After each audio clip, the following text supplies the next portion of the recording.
Next question paper आहे मार्च 2026. तर पहिला MCQ विचारलेला आहे, the carbonated water is an example of. याच्यामध्ये काय असतं, CO2 कार्बन डायऑक्साईड हा वॉटर मध्ये मिक्स केलेला असतो. CO2 हे आहे गॅस, वॉटर आहे liquid, gas in liquid solution, हे त्याचा आन्सर आहे. त्यानंतर एक प्रॉब्लेम आहे तो आपण बघूया. त्याच्यातलं पुढचा जो थेरी क्वेश्चन आहे, derive relationship between relative lowering of vapour pressure and molar mass of a non volatile solute.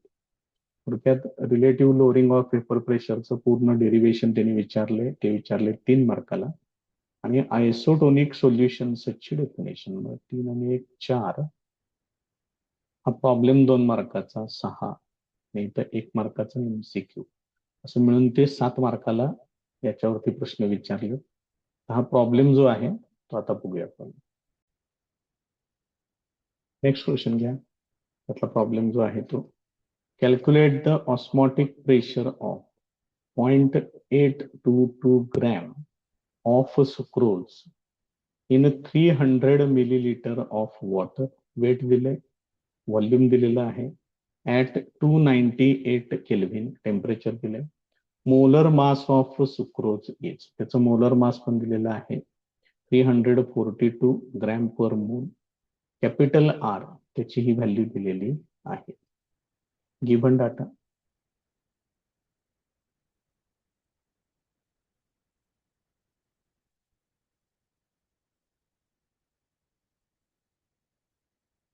Calculate osmotic pressure म्हटलं.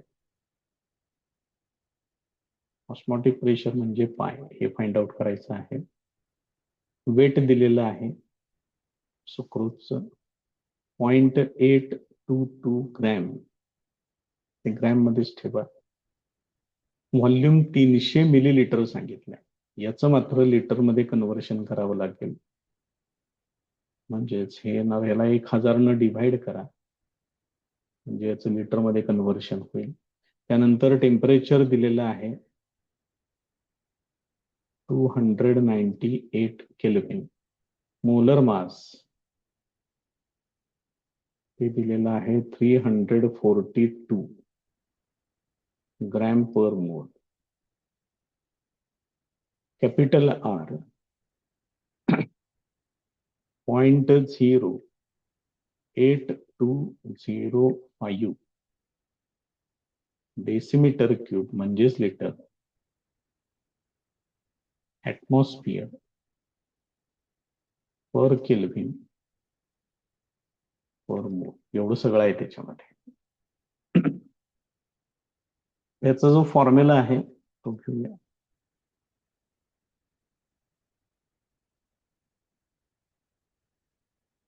फॉर्म्युले अँड कॅल्क्युलेशन्स.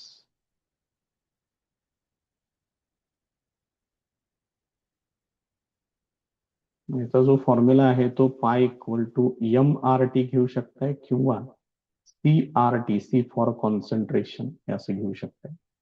मग कॉन्सन्ट्रेशन म्हणजेच number of moles of solute per unit volume.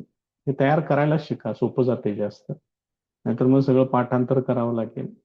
मग number of moles साठी weight divided by molar mass हे वापरतात. हे असं येईल. therefore पाय इक्वल टू, त्याचा फायनल फॉर्म्युला आता असा तयार होईल, W2RT डिव्हायडेड बाय, हे M2 खाली घ्या, M2 into V. therefore pi equal to, त्याच्यामध्ये व्हॅल्यूज घ्या. ते वेट ऑफ सोल्यूट त्यांनी किती दिलेलं आहे 0.822. त्यानंतर कॅपिटल R आहे 0.0825. टेम्परेचर आहे 298 केल्व्हिन डिव्हायडेड बाय मोलर मास आहे 342 आणि व्हॉल्यूम आहे 0.3. या पद्धतीनं सगळ्या व्हॅल्यूज आहेत. तर याच्यामध्ये काही सिम्प्लिफिकेशन वगैरे काही करायचं नादाला पण लागू नका. सरळ डायरेक्ट आपण लॉग टेबलनं सोडवून घेऊ. काय आहे ते पहिल्या अंशातलं बार 1.82 मध्ये 82 त्याचा 2 मध्ये 9149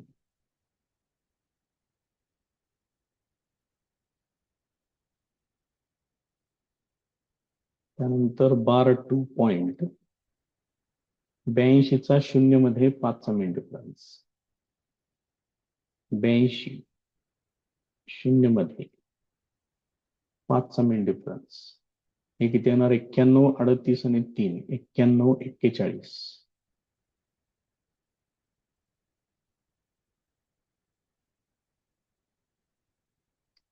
त्याच्यानंतर 298 2.29चा 8 मध्ये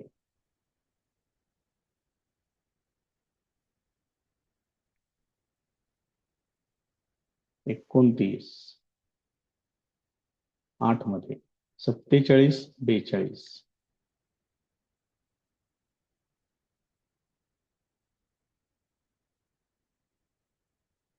असेल. त्या बेरीज 9 10 12 2 हात आले 4 4 हे 12 आणि 1 13 3 हात आले 1 7 आणि 3 10 0 हात आले 1 9 18 22 23 3 झाले 2 याच्यातलं हे -2 +2 कॅन्सल होईल 2 - 1 हे येणार 1. आता ह्याचं बाकी काय हे झालं अंशाचं. तर छेदामधलं बघा काय काय आहे 2.34चा 2 मध्ये 34चा 2 मध्ये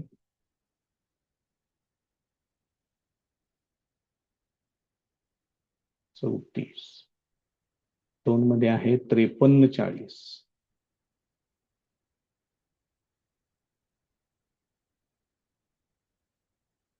त्यानंतर आहे 0.3 म्हणजे बार 1.30चा 47 71 आहे.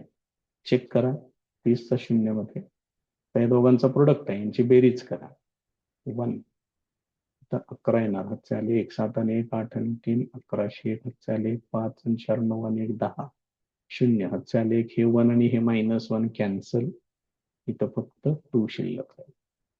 आता हे अंशाचं कॅल्क्युलेशन आहे हे छेदाचं कॅल्क्युलेशन आहे. छेदाचं कॅल्क्युलेशन अंशाच्या कॅल्क्युलेशन मधून वजा करा. यांचं सबट्रॅक्शन करायचं आहे. हे काय होणार इथं 1 येणार इथं 2 येणार 1 आणि 9 10 आले 1 3 वजा 1 2 1 वजा 2 हे असेल. आता याचा अँटीलॉग बघा 0.29चा 2 मध्ये 1चा मेन डिफरन्स 0.29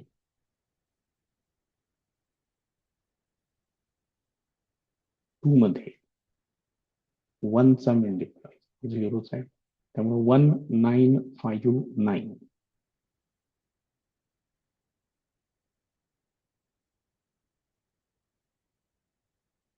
1.959 इंटू 10 बार 1 आहे ते -1 होणार. therefore phi equal to decimal point एक घर डावीकडे सरकवून घ्या 0.1959 ॲटमॉस्फिअर हे त्याचं फायनल आन्सर आहे. तर नेक्स्ट सेक्शन बघा problems on solutions from other question papers and text book. आता हे टेक्स्ट बुक मधले काही प्रॉब्लेम्स आणि त्याच्या आधीचे काही क्वेश्चन पेपर्स आहेत त्याच्यामध्ये काही प्रॉब्लेम्स त्यांनी विचारलेले आहेत ते पण आपण बघूया. So first problem calculate the amount of CaCl2 म्हणजे वेट विचारलंय त्या CaCl2 साठी व्हॅन्ट ऑफ फॅक्टर दिलेला आहे I dissolved in 2.5 litre solution volume दिलेला आहे so that its osmotic pressure at 300 kelvin हे झालं टेम्परेचर इज 0.75 ॲटमॉस्फिअर हे ऑस्मॉटिक प्रेशर आहे. Molar mass of CaCl2 molar mass दिले कॅपिटल आर नेहमीप्रमाणे दिलेला आहे. बऱ्याच गोष्टी आहेत. पहिल्यांदा लिहून घेऊया काय काय दिले इथे. गिव्हन डाटा,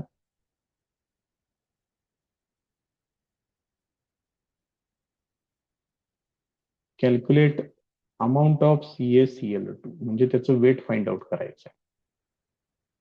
त्याच्यासाठी व्हॅन्ट ऑफ फॅक्टर त्यांनी दिलेला आहे 2.47. व्हॉल्यूम सांगितलेलं आहे 2.5 लिटर. ऑस्मो टेम्परेचर दिलेलं आहे 300 केल्विन. त्यानंतर ऑस्मॉटिक प्रेशरची व्हॅल्यू आहे 0.75 ATM. त्यानंतर मोलर मास आहे आणि आर आहे. मोलर मास कॅपिटल एम तो दिलेला आहे 111 ग्रॅम पर मोल. युनिट्स कडे लक्ष ठेवत चला. Capital R 0.082 litre atmosphere per kelvin per मोल.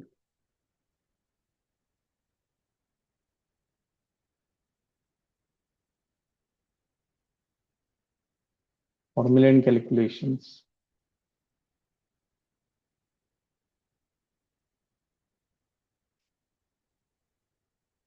आपण नेहमी फॉर्म्युला एवढाच घेतो, पाय इक्वल टू CRT. यांनी व्हॅन्ट ऑफ फॅक्टर दिलेला आहे, तो आधी घ्यायचा इथे लक्षात ठेवा. बघितले आपण थेरीच्या वेळेला. आता याच्यावरून आपल्याला जे विचारलंय ते तयार करूया सगळं जरा. पहिल्यांदा आय इंटू हे आहे कॉन्सन्ट्रेशन. मग कॉन्सन्ट्रेशन मध्ये काय येणार, number of moles divided by volume.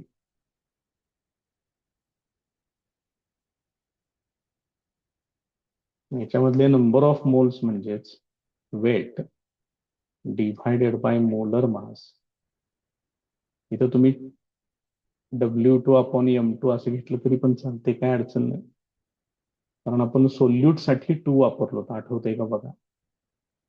therefore pi equal to हे यम तेवढं खाली घ्या, I into W into R into T divided by V into M हे असं आहे. मग याच्यावरून डब्ल्यू इक्वल टू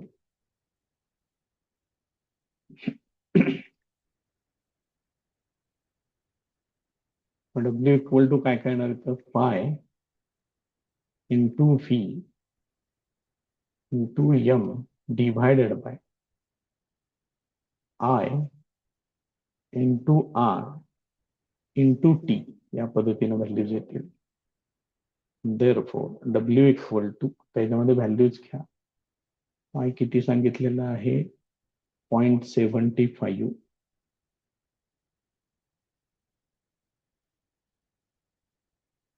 त्यानंतर व्हॉल्यूम आहे 2.5. मोलर मास आहे 111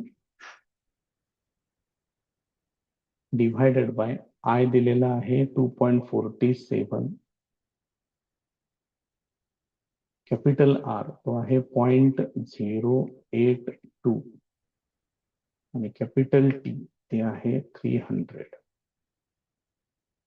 हे बघा, एवढं सगळं या पद्धतीनं आहे. दिलेल्या व्हॅल्यूज वगैरे काय फार काय याच्यामध्ये काहीच करू नका. सरळ लॉग टेबलनं सोडवायला घ्या. डोकेदुखी नको, इथं चुकलं तिथं चुकलं गोंधळ नको. 0.75 बार 1.75चा शून्य मध्ये 75 शून्य मध्ये 8751.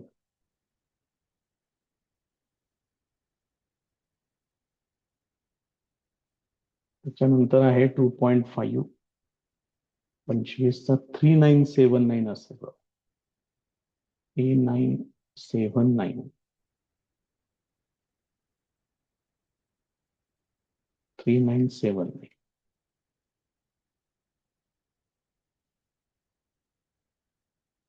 त्याच्यानंतर आहे 111 2.11 11 मध्ये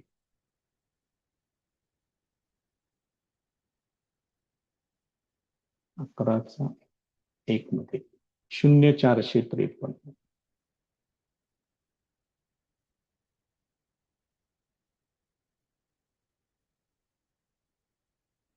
3 12 13 3 हातचे आले 1 6 आणि 7 13 आणि 5 1808 हातचे आले 1 5 14 आणि 7 21 1 हातचे आले 2 2 आणि 3 5 5 आणि 8 1303 हातचे आले 1 1 आणि वजा 1 कॅन्सल होईल इथं फक्त 2 शिल्लक आहे.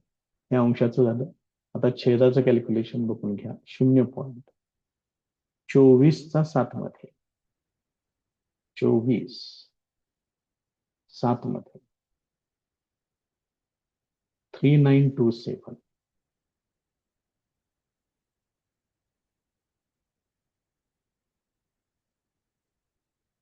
त्याच्यानंतर 82.82 0 मध्ये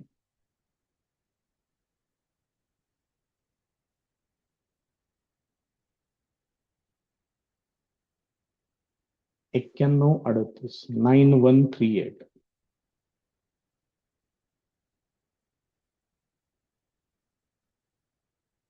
त्याच्यानंतर 300 2 पॉइंट ते आहे 4771 चेक करून घ्या. यांची बेरीज 7 15 16 8 11 13 झाले 1 8 9 18 8 झाले 1 5 14 17 7 झाले 1 हे 2 आणि हे वजा 2 कॅन्सल येणार 1. आता या अंशाच्या कॅल्क्युलेशन मधून हे छेदाचं कॅल्क्युलेशन वजा करा. 1.7836 यांची सबट्रॅक्शन करून घ्या. 6 आणि 7 13 मधून 4 गेले उरले 4 8 आणि 3 11 हातचे आले 1 आणि 5 13 हातचे आले 1 इथं 0. 0.53 चा 4 मध्ये 7 चा मेन डिफरन्स 0.53 चा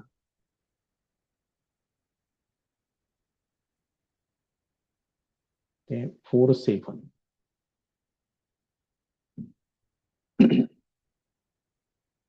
0.53 चा 4 मध्ये 7 चा मेन डिफरन्स तो आहे 6. 34 20 आणि 6 34 26 therefore W equal to 3.426 gram मध्ये येणार. हे त्याचं वेट येईल. नेक्स्ट प्रॉब्लेम बघा. A solution containing 0.73 gram of camphor with molar mass, त्याचं मोलर मास दिलेला आहे, in a 36.8 gram of acetone, boiling point दिलेला आहे ऍसिटोनचा 56.3 degree centigrade, boils at 56.55 degree centigrade. म्हणजे सोल्युशन तयार केल्यानंतर पहिल्यांदा प्युअर ऍसिटोनचा बॉइलिंग पॉइंट दिलाय, त्या सोल्युशनचा बॉइलिंग पॉइंट एवढा होता. Now A solution of 0.564 gram of unknown compound, आता दुसरा कंपाऊंड घेतलेला आहे त्यांनी, सेम मास ऑफ ऍसिटोन सांगितलं, याचा अर्थ ऍसिटोनचं मास एवढंच घ्यायचं आहे म्हणजे सॉल्व्हंटचं mass, boils at 56.46 degree centigrade. हे दुसऱ्या कंपाऊंडच्या सोल्युशनचा बॉइलिंग पॉइंट आहे. Then calculate the molar mass of the unknown compound. तर या नवीन कंपाऊंडचा मोलर मास काय असेल हे फाइंड आउट करा म्हटलेलं आहे. गिव्हन डाटा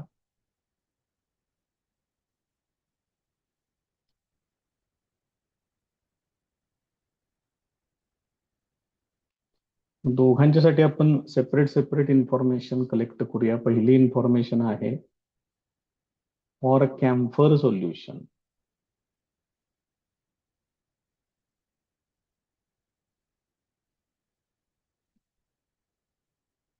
याच्यासाठी काय काय सांगितलेलं आहे बघा. W2 कॅम्फरचं वेट दिलेलं आहे 0.73 ग्रॅम. त्याचं मोलर मास दिलेला आहे 152 ग्रॅम पर मोल. त्यानंतर ऍसिटोनचं वेट सांगितलेलं आहे म्हणजे W1 ते आहे 36.8 ग्रॅम. बॉइलिंग पॉइंट दिलेला आहे ऍसिटोनचा प्युअर फॉर्मॅट मधला बॉइलिंग पॉइंट म्हणजे TB0 तो दिलेला आहे 56.3 डिग्री सेंटीग्रेड. सोल्युशनचा बॉइलिंग पॉइंट दिलेला आहे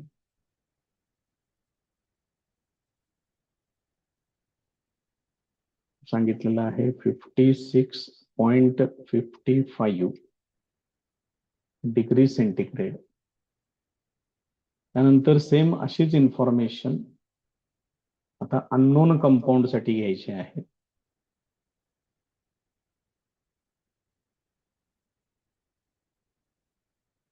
for unknown compound solution, known कंपाऊंडच्या सोल्युशन साठी ही पहिली इन्फॉर्मेशन झाली.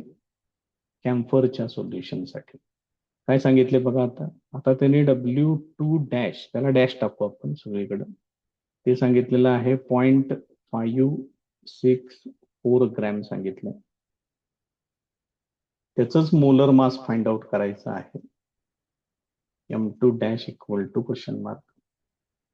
त्याच्या पुढे काय म्हटले बघा, त्याचा त्या सोल्युशनचा बॉइलिंग पॉइंट त्यांनी दिलेला आहे TB डॅश, तो सांगितलेला आहे 56.46 डिग्री सेंटीग्रेड. याचा ओरिजिनल जो बॉइलिंग पॉइंट आहे तो हाच घ्यावा लागेल कारण त्याच्यातलं सोल्युशन आहे ऍसिटोन मधलं. आणि थोडं अजून एक त्याच्यामध्ये महत्वाचं आहे बघा, unknown compound in the same mass of acetone सांगितलंय. म्हणजे ऍसिटोनचं मास तेवढंच घ्यायचं आहे W1. W1 ची व्हॅल्यू तीच घ्यायची आहे 36.8 ग्रॅम, तीच व्हॅल्यू घ्यायची आहे. शिवाय याचं प्युअर फॉर्मॅट मधला बॉइलिंग पॉइंट ऍसिटोनच वापरलेला आहे त्यामुळे 56.3 डिग्री सेंटीग्रेड हेच येणार. आता पहिल्यांदा काय करूया, याचा बेसिक फॉर्म्युला जो आहे तो तयार करून घेऊ. फॉर्म्युला आणि कॅल्क्युलेशन्स. त्यांनी KB दिलेलं नाहीये बघा आपल्याला, त्याच्यासाठीच काहीतरी आपल्याला अरेंजमेंट करावी लागते. आता याचा जो फॉर्म्युला आहे डेल्टा TB इक्वल टू, तो कसा फॉर्म्युला आहे KB इंटू मोलॅलिटी आहे. मग delta TB equal to KB into molality मध्ये काय काय ते number of moles of solute divided by weight of solvent हे असं घ्यायचं आहे. आणि शिवाय याच्यामध्ये तुम्हाला इथं 1000 तुम्हाला कन्सिडर करावं लागेल. पहिल्यांदा याचा बेसिक फॉर्म्युला तयार करू, मग त्याला आपण 1000 न मल्टिप्लाय करून घेऊ.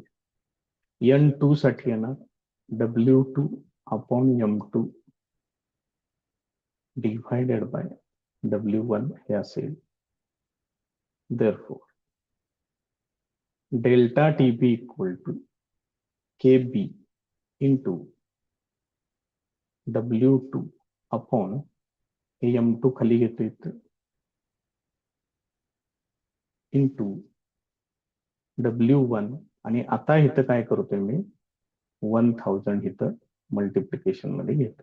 सगळं तयार करून झाल्यानंतर हा फायनल फॉर्म्युला आपला तयार. बघा लक्षात येते का. आता याच्यातल्या गोष्टी काय काय कॉन्स्टंट आहेत ते बघा. W1 कॉन्स्टंट आहे दोन्ही ठिकाणी, शिवाय KB पण कॉन्स्टंट आहे. W1 KB आणि 1000 हे पण कॉन्स्टंट आहे. मग मी काम करतोय, हे एवढंच ह्याच्यातनं बाजूला घेतोय. बघा काय काय होणार आहे त्यामध्ये. W1 KB आणि 1000. मग W1 ला इकडे घ्या, ते इकडं अंशात येईल. डिव्हायडेड बाय मध्ये KB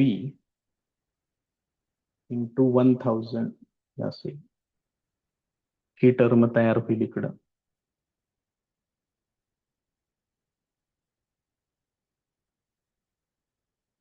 W1 इकडे घेतलं किंवा यालाच इकडे ठेवलं असतं तरी चाललं असतं, आपल्याला काय अडचण नाहीये त्याच्यामध्ये. ठीक आहे, बघू. आता इकडे घेतलेलंच आहे, W1 इकडे घेतलंय, 1000 छेदात घेतलंय, KB पण छेदात घेतलंय. आता इकडे काय शिल्लक राहील मग, त्यामुळं इकडं शिल्लक राहील W2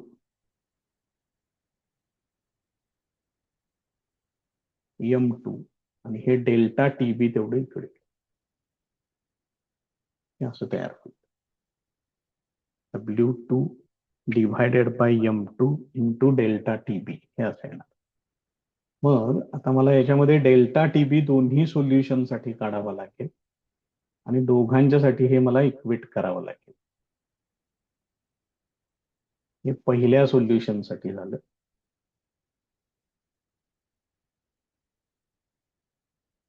फॉर फर्स्ट सोल्युशन. आता असंच फॉर सेकंड सोल्युशन तयार करतो.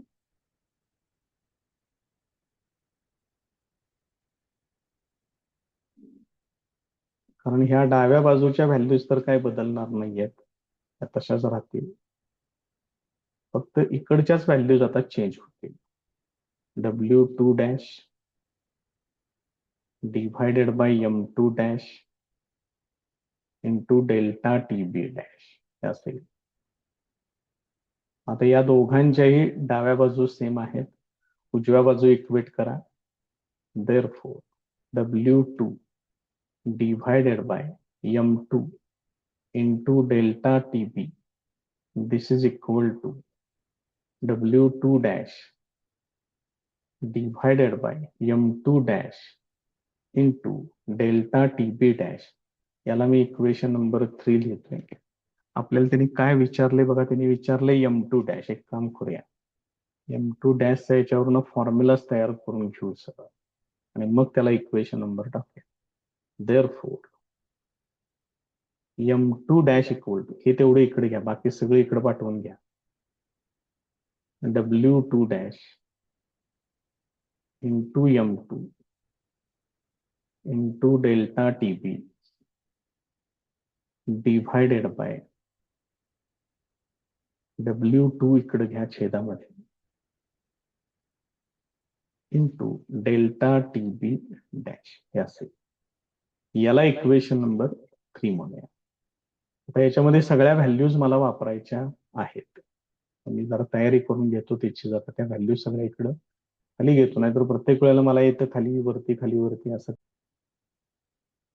व्हॅल्यूज मी इथे घेतलेले आहेत शेजारी. आता सगळ्यात पहिल्यांदा मी डेल्टा TB आणि डेल्टा TB डॅश हे तेवढं काढून घेतोय. Delta TB for camphor solution किंवा फॉर फर्स्ट सोल्युशन कसेही घ्या, कारण ती वजाबाकी वेगळी करावी लागेल आपल्याला.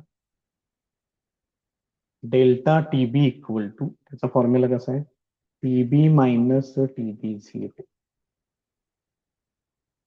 म्हणजे किती होणार, 56.55 मायनस 56.3 म्हणजे किती होईल बघा बरं. 5 वजा 0, शून्य घ्यायचे, 5 वजा 3 ते येणार 2. 0.25 डिग्री सेंटीग्रेड हे कॅम्फर सोल्युशन साठी आहे. For second solution delta TB dash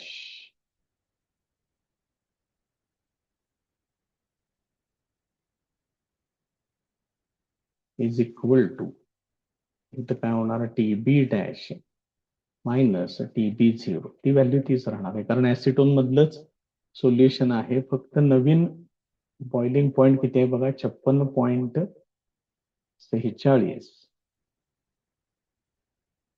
56.30. इथं 6 येणार, 4 वजा 3, 1 येणार, 0.16 डिग्री सेंटीग्रेड. ह्या व्हॅल्यूज तिथे येणार. आता ह्याच्यामध्ये सगळ्या व्हॅल्यूज बघा, आता हे सगळं तयार आहे. त्या व्हॅल्यूज तेवढ्या फक्त आता त्या फॉर्म्युल्यामध्ये वापरायच्या आहेत. देअरफोर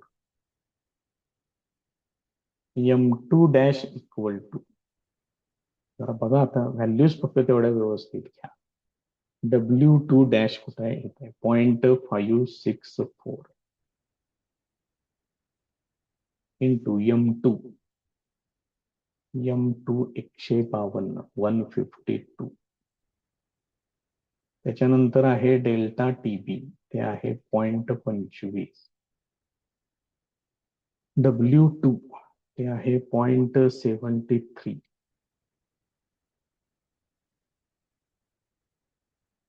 ठीक आहे. आणि डेल्टा टीबी डॅश ते आहे 0.16. या पद्धतीनं व्हॅल्यूज आहेत. तर हे एवढं सोडवा लॉग टेबल. लॉग टेबलनं सोडवायचं काय, बाकीचं काही कॅल्क्युलेशन जास्त बघत बसायचं नाही. काय काय बघा, बार 1.56 मध्ये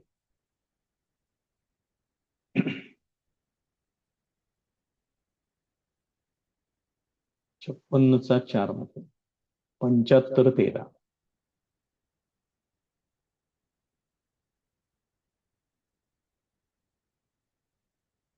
त्यानंतर 152 म्हणजे 2 पॉइंट 15/2 मध्ये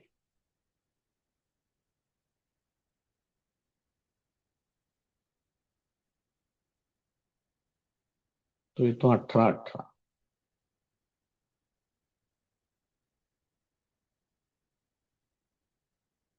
त्याच्या पुढे आहे 0.25 बार 1.25चा 3979.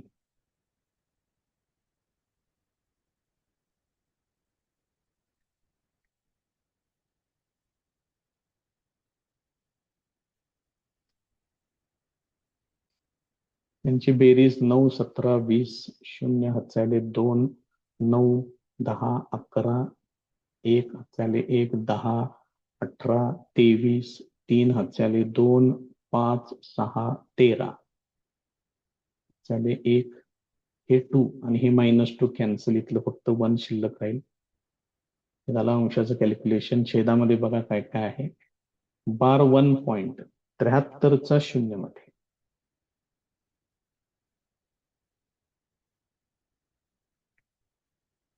73चा 0 मध्ये 8633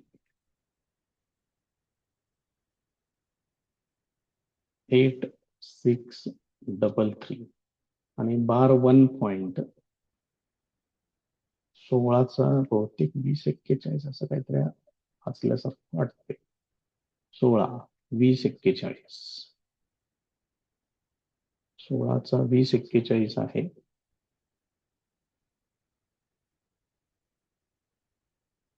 यांची बेरीज 4 7 6 10 झाले 1. हे 1 आणि 1 वजा 1 कॅन्सल होईल. 1 वजा शिल्लक राहील. हे असेल. हे अंशाचं कॅल्क्युलेशन, हे छेदाचं कॅल्क्युलेशन. आता यांची वजाबाकी करायची.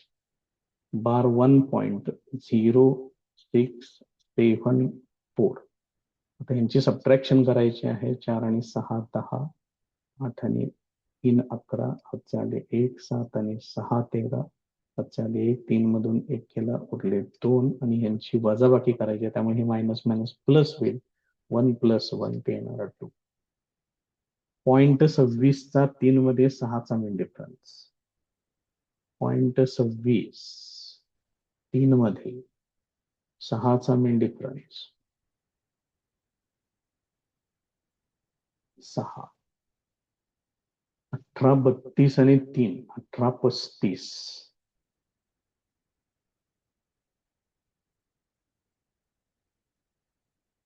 18 35 म्हणजेच 1.835 इंटू 10⁻⁴ किती आहे? 2 आहे. Therefore M2 dash equal to 183.5 gram per mole. त्याचा आन्सर येईल. नेक्स्ट प्रॉब्लेम बघा. 1 into 10 raised to minus 3 kilogram of urea when dissolved in 0.0985 kilogram of a solvent. बघा हे व्हॅल्यूज कशा दिलेल्या आहेत. Decreases freezing point of the solvent by 0.211 kelvin. 1.6 पुढची information आता.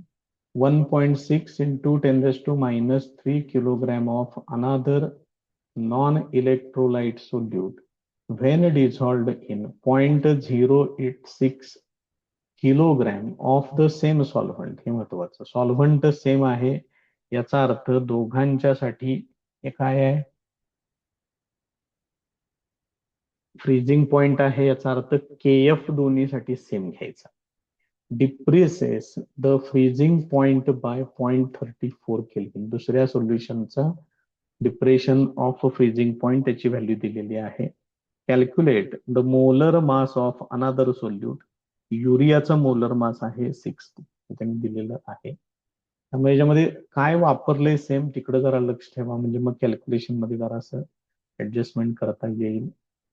गिव्हन डाटा याच्यामध्ये पण दोन सोल्युशन साठी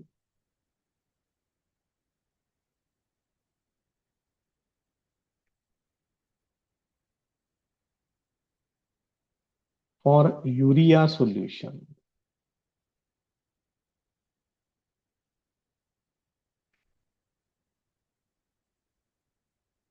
पहिली व्हॅल्यू युरियाची व्हॅल्यू त्यांनी दिलेली आहे W2 इक्वल टू, ते त्यांनी सांगितलेलं आहे 1 into 10 raised to minus 3 kilogram. याच्यामध्ये एक लक्षात ठेवा, सगळं ग्रॅम मध्ये कन्वर्ट करायचं, फायनल फॉर्म्युल्यामध्ये 1000 वापरायचं, एवढं पक्क लक्षात ठेवा. हे किलोग्रॅम मध्ये नको, याला 1000 न मल्टिप्लाय करा म्हणजे हे 1 ग्रॅम होत आहे. त्यानंतर सॉल्व्हंटचं वेट त्यांनी सांगितलेलं आहे 0.0985 किलोग्रॅमच दिले याने. याचं ग्रॅम मध्ये करा म्हणजे याला 1000 न मल्टिप्लाय करा, ते होणार 98.5 ग्रॅम. त्याच्यानंतर डिप्रेशन ऑफ फ्रीजिंग पॉइंट तो त्याने डायरेक्ट दिलेला आहे डेल्टा TF. तो सांगितलेला आहे 0.211 के. हे झालं पहिल्या सोल्युशन, पहिल्या सोल्युशन साठी. त्याच्या पुढे फॉर सेकंड सोल्युशन त्याची व्हॅल्यू किती दिलेली आहे, W2 equal to, he value सांगितले 1.6 into 10 raised to minus 3 kilogram, म्हणजे याचं ग्रॅम मध्ये होणार 1.6 ग्रॅम. त्याच्यानंतर dissolved in 0.086 kilogram of the same solvent म्हटलं, म्हणजे W1 फक्त इथं डॅश टाकूया, W1 डॅश इक्वल टू किती दिले ते 0.086 किलोग्रॅम, म्हणजेच याचं ग्रॅम मध्ये होणार 86 ग्रॅम. आणि फ्रीजिंग पॉइंट डिप्रेशन त्यांनी सांगितलेलं आहे delta TF. Delta TF dash equal to, ती व्हॅल्यू सांगितलेली आहे 0.34 केल्विन. मोलर मास, युरियाचं मोलर मास दिलेलं आहे ते इथं लिहावं लागेल. M2 equal to, he value आहे 60. आणि दुसऱ्याचं मोलर मास M2 डॅश ते त्यांनी विचारलेलं आहे.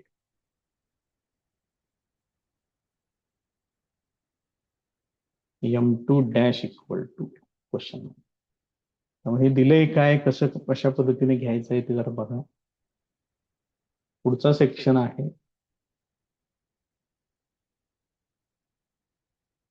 Formula and calculations.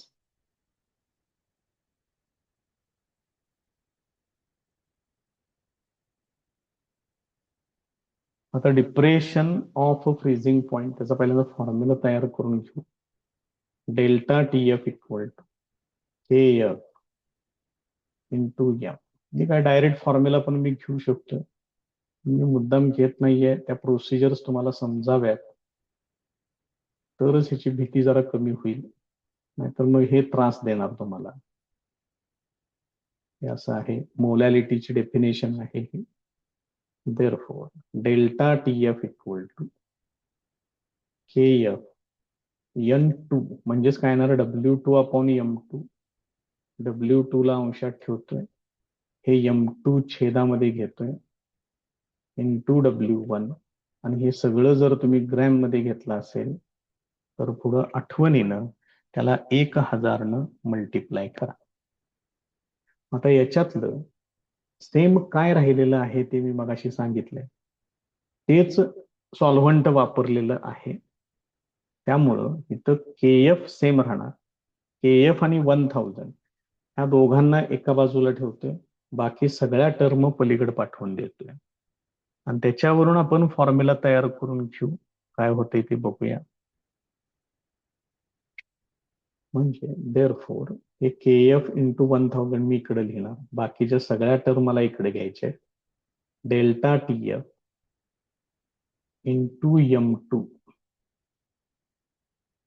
Into W1. Delta T F M2 W1. W2 तेवढं फक्त इकडे येईल. This is equal to K F into 1000. हे झालं इक्वेशन नंबर 1 पहिल्या सोल्युशन साठी. फॉर सेकंड सोल्युशन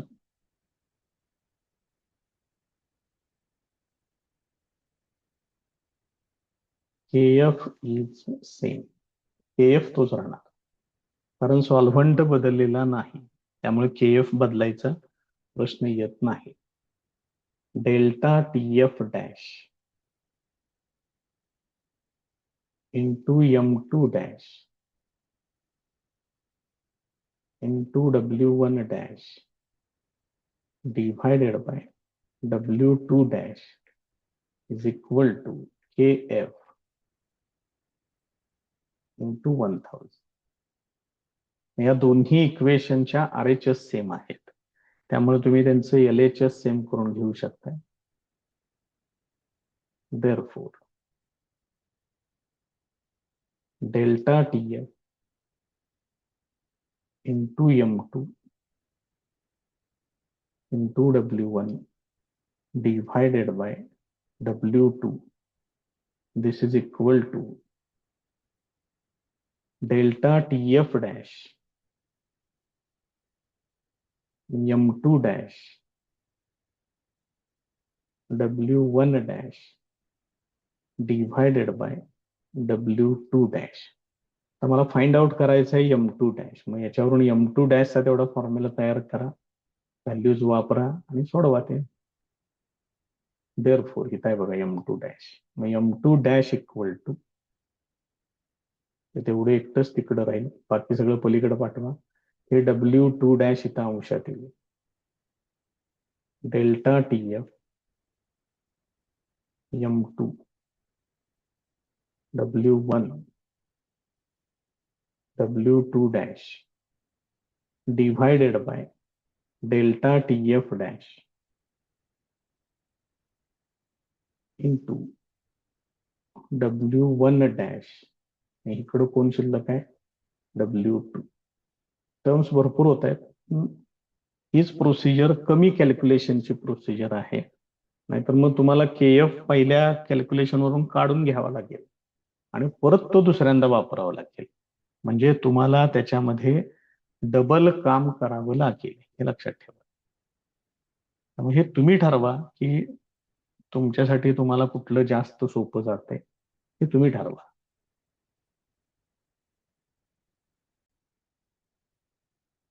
त्याच्यामध्ये व्हॅल्यूज वापरून घेतोय मी. Therefore M2 dash equal to delta TF किती आहे बघा, 0.211 इंटू M2 किती आहे 60.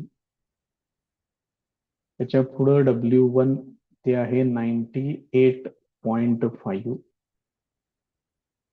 W2 डॅश हे आहे 1.6 divided by delta TF dash हे आहे 0.34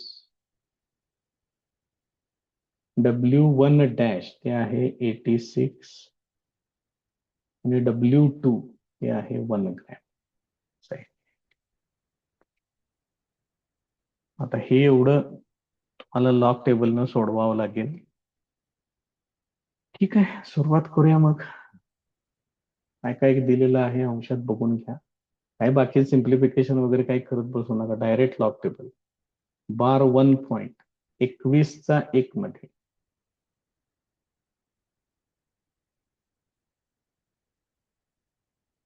21 1 मध्ये 32 43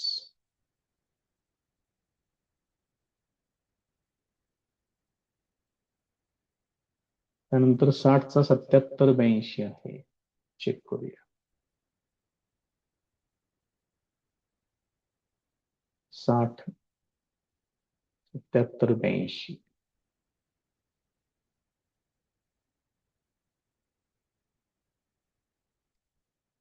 98.5 98 5 मध्ये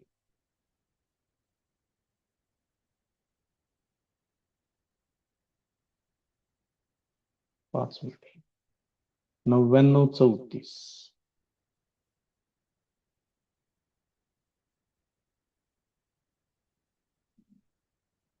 त्यानंतर आहे 16 20 41 चेक करून घ्या शंका असेल तुम्हाला तर. 1 5 7 10 0 हातचे आले 1 5 8 16 20 0 चाले 2 2 11 18 परत एकदा 20 0 हातचे आले 2 2 4 13 20 23 3 हातचे आले 2 हे 1 आणि वजा 1 कॅन्सल 2 आणि 1 येणार 3. हे असेल कॅल्क्युलेशन याचं. आता बार 1.34 0 मध्ये बघा. आता 34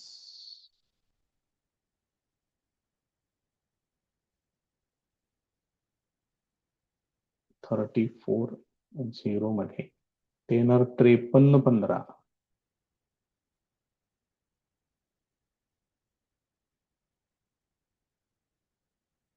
86 1.86 0 मध्ये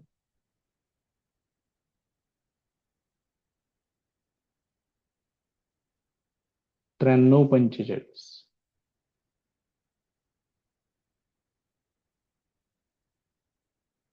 यांची बेरीज 5 आणि 5 10 0 चाले 4 आणि 2 6 3 आणि 3 6 9 आणि 5 1404 हात चाले 2 वजा 1 देणार 1.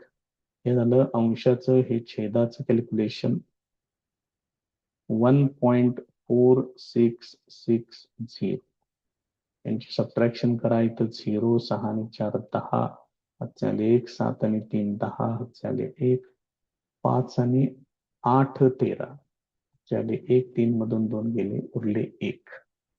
आता 0.83 4 मध्ये 0चा मीन डिफरन्स 0.83 4 मध्ये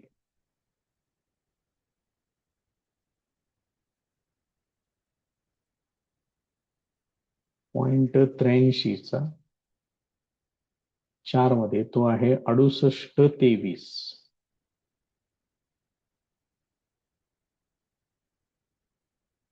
6.823 इंटू 10⁻⁴ किती आहे बघा. कॅरेक्टरिस्टिक 1 म्हणजेच हे किती होणार आहे 68.23 ग्रॅम M2 डॅश पर मोल. हे त्याचं आन्सर.